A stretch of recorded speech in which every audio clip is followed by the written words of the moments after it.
આણંદ જિલ્લા traffic police દ્વારા ખાસ વાહન ચાલકોની સુરક્ષા અને સલામતીને ધ્યાને લઈને હવે રોંગ સાઈડ આવતા વાહન ચાલકોની સુરક્ષાને લઈને હવે એક પહેલ શરૂ કરવામાં આવી છે। નેશનલ હાઈવે નંબર 8 ઉપર જે ગામડી બ્રિજ છે તેના પર વધારે પડતા વાહન ચાલકો જે રોંગ સાઈડ આવતા હોય છે તેમની સુરક્ષા અને સલામતીના ભાગરૂપે આણંદ પોલીસ દ્વારા આણંદ ટ્રાફિક પોલીસ દ્વારા એક સૂચનાદર્શક બોર્ડ મૂકવામાં આવ્યું છે, જેને હવે વાહન ચાલકો જે રોંગ સાઈડ આવતા છે તેમની સુરક્ષા અને સલામતીને ધ્યાને લઈને આણંદ જિલ્લા પોલીસ દ્વારા હવે પહેલ શરૂ કરવામાં આવી। આણંદ શહેર પાસેથી પસાર થતા નેશનલ હાઈવે નંબર 48 પર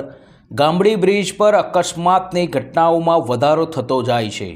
એમાં પણ મોટાભાગના અકસ્માતો રોંગ સાઈડ આવતા વાહનોને લીધે થતા હોય છે, જેને ધ્યાને લઈને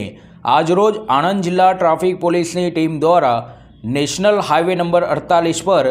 ગામડી બ્રિજ હોટલ પ્લેઝન્ટ નજીક રોંગ સાઈડ વાહનો નહીં ચલાવવા સૂચન કરતા બોર્ડ લગાવવામાં આવ્યા।